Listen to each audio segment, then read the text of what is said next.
प्यारे बच्चों नमस्कार, जय माता दी। अगर आप कक्षा 8 के स्टूडेंट हैं तो ये वीडियो आप सभी बच्चों के लिए स्पेशल है और इस वीडियो को आपको कंप्लीट देखना है, क्योंकि इस वीडियो में मैं आपको कक्षा 8 गणित के सभी चैप्टर के जो फॉर्मूलाज हैं, जो सूत्र हैं, वो इस वीडियो के अंदर मैं आपको बताने वाला हूं।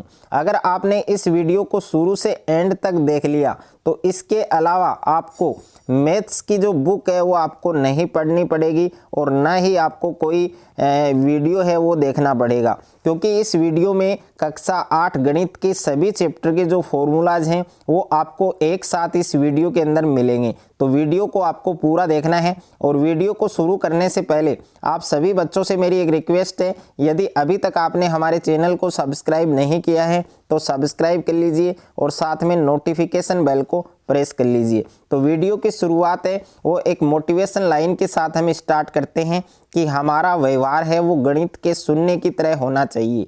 यानी हमारा जो व्यवहार है वो गणित के शून्य की तरह होना चाहिए, जो स्वयं की कीमत नहीं रखता, जो स्वयं की कीमत नहीं रखता लेकिन दूसरों के साथ जुड़ने पर उसकी कीमत है वो बढ़ा देता है।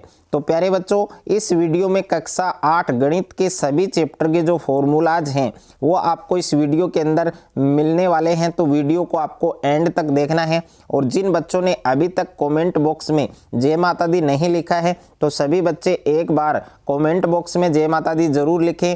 और सबसे पहले आप देख सकते हैं चैप्टर फर्स्ट है आपके, यानी जो प्रश्नावली फर्स्ट है आपके, चैप्टर फर्स्ट है परिमेय संख्या, जिसको इंग्लिश में रेशनल नंबर कहा जाता है। तो परिमेय संख्या के अंदर कौन कौन से फॉर्मूलाज आपको याद करने हैं, तो इसमें सबसे पहला फॉर्मूला है आपके, सबसे पहला सूत्र है दो परिमेय संख्याओं के बीच परिमेय संख्या। यानी दो परिमेय संख्या आपको दे रखी है, जैसे एक परिमेय संख्या आपके 3/2 है और दूसरी परिमेय संख्या है आपके 4/5। अब इन दोनों परिमेय संख्याओं के बीच आपको 10 परिमेय संख्या, 5 परिमेय संख्या, कितनी भी परिमेय संख्या आपसे पूछी जा सकती है। तो अगर आपको इन दोनों संख्याओं के बीच परिमेय संख्या आपको ज्ञात करनी है तो उसके लिए आपको कौन सा फॉर्मूला यूज करना है, a+b/2। यहाँ पर a और b क्या है, a और b यहाँ पर आप नोट पढ़ सकते हैं कि जहाँ a और b पर्सन में दी गई परिमेय संख्या है। यानी क्वेश्चन के अंदर आपको जैसे 3/2 और 4/5 दिया गया है, तो 3/2 आपके a है और 4/5 आपके क्या है b। तो क्वेश्चन में दी गई a और b आपके क्या है, रेशनल नंबर है, परिमेय संख्या है। तो ये वाला फॉर्मूला है, ये आपको अच्छे से तैयार करना है। उसके बाद में सेकंड है आपके परिमेय संख्याओं की वितरकता। अगर आपको परिमेय संख्याओं की वितरकता से रिलेटेड कोई क्वेश्चंस आपको पूछा गया है तो आप इन फॉर्मूलाज की मदद से आप इनको सोल्व कर सकते हैं। यहाँ पर फर्स्ट वितरकता आपको दी गई है कि a, उसके बाद में ब्रैकेट b+c बराबर हम इसको लिख सकते हैं ab + ac। और अगर आपको दिया गया है a ब्रैकेट b-c आपको दिया गया है तो हम इसको लिख सकते हैं ab - ac। तो इसमें 3 फॉर्मूलाज हैं आपके, 2 आपके परिमेय संख्याओं की वितरकता से रिलेटेड है और एक आपके 2 परिमेय संख्याओं के बीच जो परिमेय संख्या है वो ज्ञात करने का फॉर्मूला है। उसके बाद में नेक्स्ट है आपके चैप्टर 2 है आपके, प्रश्नावली 2 है एक चर वाले रैखिक समीकरण। तो एक चर वाले रैखिक समीकरण, इसमें कोई भी फॉर्मूलाज नहीं है, यानी नो फॉर्मूलाज। ओके, तो ये साथ साथ में आप अपनी जो नोटबुक है उसमें नोट कर सकते हैं, साथ साथ में लिख सकते हैं। और इसका पीडीएफ आपको किस प्रकार से डाउनलोड करना है, पीडीएफ आपको कहाँ पर मिलेगा, तो वीडियो को कंप्लीट देखना है। इसी वीडियो में आपको बताया जाएगा कि पीडीएफ किस प्रकार से आप डाउनलोड कर सकते हैं और पीडीएफ आपको कहाँ पर मिलेगा। उसके बाद में चैप्टर 3 है आपके, प्रश्नावली 3 है चतुर्भुजों को समझना। तो चतुर्भुजों को समझना, इसमें सबसे पहला फॉर्मूला है आपके बहुभुज के कोणों का योगफल। यानी कोई भी बहुभुज है, चाहे त्रिभुज हो, चाहे चतुर्भुज हो, चाहे समांतर चतुर्भुज हो, चाहे आयत हो या फिर वर्ग हो, अगर आपको उनमें संपूर्ण कोणों का योगफल आपको ज्ञात करना है तो उसके लिए आपको जो सूत्र है वो यूज करना है n-2 गुणा 180 डिग्री। यहाँ पर देखिए नोट है, नोट में दिया गया है कि जहाँ n क्या है, यहाँ जो फॉर्मूले में n दे रखा है ये n क्या है, भुजाओं की संख्या, यानी नंबर ऑफ साइड। उसके बाद में नेक्स्ट फॉर्मूला आपको दिया गया है कि समबाहुभुज के प्रत्येक बाह्य कोणों की माप। अगर आपको किसी भी समबाहुभुज के प्रत्येक बाह्य कोणों की माप आपको ज्ञात करनी है तो उसके लिए आपको सूत्र लगाना है 360 डिग्री बट्टे n, और जहां n क्या है, भुजाओं की संख्या यानी नंबर ऑफ साइड। उसके बाद में नेक्स्ट है आपके नेक्स्ट फॉर्मूला दे रखा है कि समबाहुभुज के प्रत्येक अंतः कोणों की माप। अगर आपको समबाहुभुज के प्रत्येक अंतः कोणों की माप आपको ज्ञात करनी है तो उसके लिए आपको फॉर्मूला लगाना है n-2 इंटू 180 डिग्री बट्टे n। यहाँ पर n क्या है, भुजाओं की संख्या यानी नंबर ऑफ साइड। उसके बाद में नेक्स्ट है आपकी विकिरणों की संख्या यानी नंबर ऑफ डायगोनल। तो अगर आपको विकिरणों की संख्या ज्ञात करनी है किसी भी बहुभुज है, जैसे मान लो ये आयत है और इस आयत में कितने विकिरण होंगे, तो विकिरणों की संख्या अगर आपको ज्ञात करनी है तो उसके लिए फॉर्मूला है आपकी n कोष्टक n-3/2, जहां n क्या है प्यारे बच्चों, भुजाओं की संख्या यानी नंबर ऑफ साइड। तो इसमें इतने ही फॉर्मूले हैं आपके। उसके बाद में चैप्टर नंबर 4 है आपके, प्रश्नावली 4 है आंकड़ों का प्रबंधन। तो मैनेजमेंट ऑफ डाटा यानी आंकड़ों का जो प्रबंधन है, इस चैप्टर में सबसे पहले आपको फॉर्मूला याद करना है वर्ग अंतराल के बीच की चौड़ाई। यानी आपको कोई वर्ग अंतराल दिया गया है, जैसे 20 है और उसके बाद में 30 है, 20 से 30 दे रखा है आपको, 20 से कितना दे रखा है, 30। अब आपको क्या ज्ञात करनी है, चौड़ाई ज्ञात करनी है, यानी इन दोनों का अंतर आपको ज्ञात करना है। तो इसमें फॉर्मूला है आपके उच्च वर्ग सीमा। तो उच्च वर्ग सीमा आपके कौन है, 30, और निम्न वर्ग सीमा कौन है आपके 20। इन दोनों का आपको क्या करना है, डिफरेंस करना है। तो 30 में से 20 माइनस करेंगे तो कितना बचेगा आपके, 10 बचेगा। यानी वर्ग अंतराल के बीच की जो चौड़ाई है, जो अंतर है, वो कितना आएगा, 10 आएगा। उसके बाद में नेक्स्ट है आपकी एक घटना की प्रायिकता, यानी किसी घटना के होने की जो प्रायिकता है, प्रायिकता को हम दर्शाते हैं P से। यहाँ पर P से प्रोबेबिलिटी यानी प्रायिकता, और E क्या है आपके घटना यानी इवेंट्स। तो यहाँ पर होने की जो प्रायिकता है उसका जो फॉर्मूला है वो आपके बनेगा अनुकूल परिणामों की संख्या बटे कुल परिणामों की संख्या, यानी outcome favourable upon total outcome. उसके बाद में नेक्स्ट है आपके चैप्टर नंबर 5 आपको दे रखा है कि वर्ग और वर्गमूल यानी स्क्वायर एंड स्क्वायर रूट। तो इसमें देखिए एक तो है आपके वर्ग का क्षेत्रफल, वर्ग का क्षेत्रफल यानी स्क्वायर एरिया ऑफ स्क्वायर। तो इसका फॉर्मूला होगा आपके भुजा स्क्वायर यानी साइड स्क्वायर, या फिर हम इसको लिख सकते हैं भुजा गुणा भुजा भी लिख सकते हैं। उसके बाद में है पाइथागोरस त्रिक। अगर आपको कोई क्वेश्चन दिया गया है जिसमें एक सदस्य आपको दे रखा है, कुछ भी दिया गया है, जैसे 20 है, 10 है या 8 है, और आपको अन्य 2 सदस्य आपको ज्ञात करने हैं। त्रिक का मतलब है आपके 3 सदस्य होते हैं, तो 3 में से एक आपको क्वेश्चन में मिलेगा और 2 आपको ज्ञात करने हैं। तो इन फॉर्मूलाज की मदद से आप ज्ञात कर सकते हैं। तो एक है आपके 2m और दूसरा है आपके m² - 1 और तीसरा है आपके m² + 1। उसके बाद में नेक्स्ट है आपके चैप्टर नंबर 6 आपको दे रखा है। चैप्टर नंबर 6 है आपके घन और घनमूल यानी क्यूब एंड क्यूब रूट। तो इसमें एक ही फॉर्मूला है आपके घन का आयतन यानी वॉल्यूम ऑफ क्यूब, और इसका फॉर्मूला है आपके साइड क्यूब यानी भुजा क्यूब, या फिर भुजा को 3 बार लिखेंगे, भुजा गुणा भुजा गुणा भुजा। उसके बाद में नेक्स्ट है आपके चैप्टर नंबर 7 है आपके राशियों की तुलना। सबसे ज़्यादा इसी चैप्टर में फॉर्मूलाज हैं आपके। तो चैप्टर नंबर 7 है आपके, प्रश्नावली 7 है राशियों की तुलना। तो इसमें सबसे पहला जो फॉर्मूला है वो बट्टा है, यानी अगर आपको बट्टा ज्ञात करना है तो बट्टा ज्ञात करने का फॉर्मूला क्या है, डिस्काउंट ज्ञात करने का फॉर्मूला क्या है, अंकित मूल्य यानी जो मार्केट प्राइस होती है उसमें से आपको सेलिंग प्राइस माइनस करना है, यानी बट्टा बराबर क्या होगा, अंकित मूल्य माइनस विक्रम मूल्य। और दूसरा है आपके बट्टा प्रतिशत। अगर आपको बट्टा प्रतिशत ज्ञात करना है तो उसके लिए फॉर्मूला लगेगा आपके बट्टा बट्टे अंकित मूल्य, बट्टा बट्टे अंकित मूल्य गुणा में 100। और उसके बाद में नेक्स्ट है आपके लाभ। अगर आपको प्रॉफिट ज्ञात करना है तो उसके लिए फॉर्मूला लगेगा आपके विक्रम मूल्य माइनस क्रम मूल्य, विक्रम मूल्य माइनस क्रम मूल्य। उसके बाद में नेक्स्ट है आपके लाभ प्रतिशत, अगर आपको लाभ प्रतिशत ज्ञात करना है, प्रॉफिट परसेंटेज अगर आपको ज्ञात करना है, तो उसके लिए फॉर्मूला लगेगा आपके लाभ बट्टे क्रम मूल्य गुणा 100। और अगर आपको हानि ज्ञात करनी है तो हानि ज्ञात करने के लिए फॉर्मूला लगाना है आपको क्रम मूल्य माइनस विक्रम मूल्य। और अगर आपको हानि प्रतिशत ज्ञात करनी है तो उसके लिए फॉर्मूला लगेगा प्यारे बच्चों आपके हानि बट्टे क्रम मूल्य गुणा 100। और उसके बाद में नेक्स्ट है आपके साधारण ब्याज यानी सिंपल इंटरेस्ट। और सिंपल इंटरेस्ट अगर आपको ज्ञात करना है तो उसके लिए फॉर्मूला लगेगा आपके मूलधन गुणा दर गुणा समय बट्टे 100। यहाँ पर मूलधन को P से यानी प्रिंसिपल और दर को R से दर्शाते हैं यानी रेट, और समय को किससे दर्शाते हैं T यानी टाइम। तो इसको हम लिख सकते हैं शॉर्ट में PRT बट्टे 100। उसके बाद में नेक्स्ट है आपके मिश्र धन। अगर आपको अमाउंट ज्ञात करना है, मिश्र धन ज्ञात करने का सूत्र है मूलधन प्लस ब्याज यानी प्रिंसिपल प्लस इंटरेस्ट।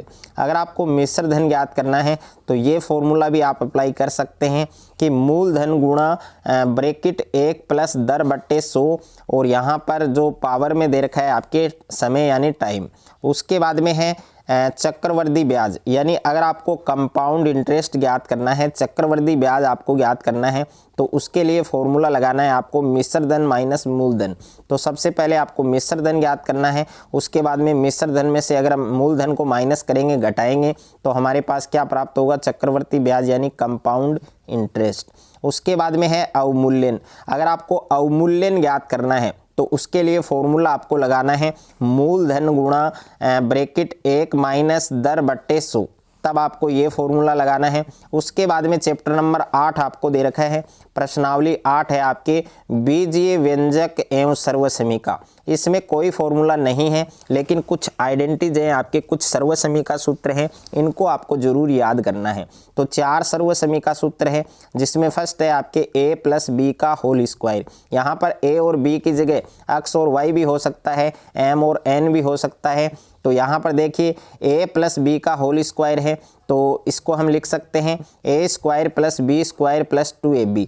और उसके बाद में सेकंड है आपके a माइनस बी का होल स्क्वायर। तो a माइनस बी का होल स्क्वायर क्या होता है आपके a square plus B square minus 2ab। उसके बाद में नेक्स्ट है आपके a square minus B square, और a square minus B square बराबर क्या होता है आपके a प्लस बी और a माइनस बी, यानी एक बार प्लस में लिखना है, एक बार माइनस में लिखना है। उसके बाद में नेक्स्ट है आपके x प्लस a और x प्लस b बराबर क्या होगा आपके x square plus a plus B into x plus ab। तो ये 4 सर्वसमीका सूत्र आपको अच्छे से तैयार करना है। उसके बाद में चैप्टर नंबर 9 है आपके प्रश्नावली 9 है आपके क्षेत्रमिति यानी मेंसुरेशन। तो सबसे ज़्यादा फॉर्मूले कक्षा 8 गणित का जो चैप्टर नंबर 9 है आपके क्षेत्रमिति, तो सबसे ज़्यादा फॉर्मूलाज आपके इसी चैप्टर में है। तो सबसे पहला फॉर्मूला है आपके आयत का क्षेत्रफल यानी एरिया ऑफ रेक्टेंगल। तो इसका फॉर्मूला होता है आपके लंबाई गुणा चौड़ाई यानी लेंथ इनटू ब्रीथ। उसके बाद में सेकंड है आपके आयत का परिमाप। तो आयत के परिमाप ज्ञात करने का फॉर्मूला क्या है आपके 2 इंटू लंबाई प्लस चौड़ाई। उसके बाद में है वर्ग का क्षेत्रफल यानी एरिया ऑफ स्क्वायर। तो इसका फॉर्मूला है साइड स्क्वायर यानी भुजा गुणा भुजा। और उसके बाद में है वर्ग का परिमाप यानी पेरीमीटर ऑफ स्क्वायर या स्क्वायर ऑफ पेरीमीटर। तो इसका फॉर्मूला है 4 इंटू साइड यानी 4 गुणा भुजा। उसके बाद में है समांतर चतुर्भुज का क्षेत्रफल। तो समांतर चतुर्भुज का जो क्षेत्रफल है इसका फॉर्मूला है बेस इंटू हाइट यानी आधार गुणा ऊंचाई। तो ये आपको अच्छे से याद करने हैं, साथ साथ में लिखना है आपको। उसके बाद में है समांतर चतुर्भुज का परिमाप। अगर आपको समांतर चतुर्भुज का परिमाप ज्ञात करना है तो कौन सा फॉर्मूला आप अप्लाई करेंगे 4 गुणा भुजा। और उसके बाद में है समचतुर्भुज का क्षेत्रफल यानी एरिया ऑफ रोम्बस। तो इसका फार्मूला है आपके 1/2 गुणा विकिरणों का गुणनफल। तो जो रोम्बस होता है आपके समचतुर्भुज होता है उसमें 2 विकिरण होते हैं। तो इस फॉर्मूले को हम ऐसे भी लिख सकते हैं 1/2 गुणा पहला विकिरण गुणा दूसरा विकिरण। पहले विकिरण को D1 मान लेते हैं और दूसरे को D2। तो इसको इस सूत्र को हम इस प्रकार से भी लिख सकते हैं कि 1/2 गुणा D1 गुणा D2। उसके बाद में है समलंब चतुर्भुज का परिमाप। अगर आपको समलंब चतुर्भुज का परिमाप ज्ञात करना है तो इसके लिए फार्मूला होगा आपके कि चारों भुजाओं का योग, यानी चारों भुजाओं को आपको क्या करना है, ऐड करना है। उसके बाद में नेक्स्ट है आपके समलंब चतुर्भुज का क्षेत्रफल। अगर आपको समलंब चतुर्भुज का क्षेत्रफल ज्ञात करना है तो उसके लिए आपको फॉर्मूला अप्लाई करना है 1/2 गुणा समांतर भुजाओं का योग, यानी समांतर भुजाओं को ऐड करना है और गुणा में उनके बीच की दूरी। और उसके बाद में है सामान्य चतुर्भुज का क्षेत्रफल अगर आपको ज्ञात करना है तो 1/2 गुणा AC into H1 plus H2। और उसके बाद में है घन का संपूर्ण पृष्ठीय क्षेत्रफल। तो घन का जो संपूर्ण पृष्ठीय क्षेत्रफल है यानी सरफेस एरिया ऑफ क्यूब, तो उसका फार्मूला होगा 6 इंटू साइड स्क्वायर, यानी 6 गुणा भुजा स्क्वायर। उसके बाद में है वॉल्यूम ऑफ क्यूब यानी घन का आयतन, तो इसका फॉर्मूला होगा भुजा क्यूब यानी साइड क्यूब। उसके बाद में नेक्स्ट है आपके घनाभ का आयतन। तो घनाभ के आयतन ज्ञात करने का फॉर्मूला क्या है, यानी वॉल्यूम ऑफ क्यूबॉइड। तो इसका फॉर्मूला है length into breadth into height, यानी लंबाई गुणा चौड़ाई गुणा ऊंचाई। उसके बाद में है घनाभ का संपूर्ण पृष्ठीय क्षेत्रफल यानी सरफेस एरिया ऑफ क्यूबॉइड। तो इसका फॉर्मूला होगा 2 इंटू लेंथ इंटू ब्रीथ, यानी लंबाई गुणा चौड़ाई प्लस चौड़ाई गुणा ऊंचाई, यानी ब्रीथ इंटू हाइट प्लस ऊंचाई गुणा लंबाई, यानी हाइट इंटू लेंथ। उसके बाद में है बेलन का संपूर्ण पृष्ठीय क्षेत्रफल, सरफेस एरिया ऑफ सिलेंडर। तो इसका फार्मूला होगा 2 पाई r bracket r plus h। और उसके बाद में है बेलन का वक्र पृष्ठीय क्षेत्रफल यानी CS से ऑफ सिलेंडर। तो इसका फार्मूला होगा 2 पाई RH। और वॉल्यूम ऑफ सिलेंडर का फार्मूला होगा बेलन का आयतन होगा आपके पाई r स्क्वायर h। और यहाँ पर हम बात करें कि r क्या है आपके रेडियस है यानी त्रिज्या है, और h क्या है आपके ऊंचाई यानी हाइट, और पाई बराबर आपको रखना है 22/7 या फिर 3.14। 22/7 ही रखना है। जब आपको क्वेश्चन में कहा जाए कि 3.14 यानी पाई का मान 3.14 लिखना है तभी आपको 3.14 रखना है, बाकी आपको 22/7 रखना है। उसके बाद में कुछ इंपॉर्टेंट यूनिट है आपके। तो यहाँ पर 1 सेंटीमीटर क्यूब बराबर क्या होता है, 1 ml होता है, और 1 लीटर बराबर होता है आपके 1000 सेंटीमीटर क्यूब, और 1 मीटर क्यूब बराबर होता है 1000 लीटर। तो इन 3 यूनिट्स को आपको जरूर याद रखना है। और उसके बाद में नेक्स्ट है आपके चैप्टर नंबर 10 है घातांक और घात, यानी घातांक और घात। तो ये वाला जो चैप्टर है इसमें भी काफ़ी फॉर्मूलाज हैं आपके। तो इसमें फर्स्ट है आपके a⁻m बराबर हम लिख सकते हैं 1/a⁻m।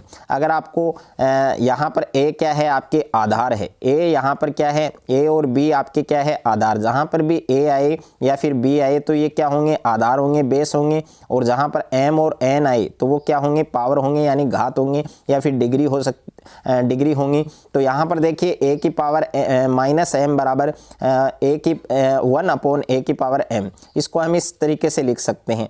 मान लो कोई क्वेश्चन में आपको दिया गया 2⁻−10 दिया गया है, तो यहाँ पर इसको हम लिख सकते हैं 1/2⁻10। ओके, इसको हम इस प्रकार से लिख सकते हैं। उसके बाद में दूसरा फॉर्मूला है आपके a⁻m/a⁻n। तो ये डिवाइड में है a⁻m डिवाइड a⁻n। तो यहाँ पर इसको लिख सकते हैं a⁻m-n, और यहाँ पर दे रखा है a⁻m ब्रैकेट और उसके बाद में पावर में n। तो इसको हम लिख सकते हैं a⁻m इंटू n यानी m गुणा n।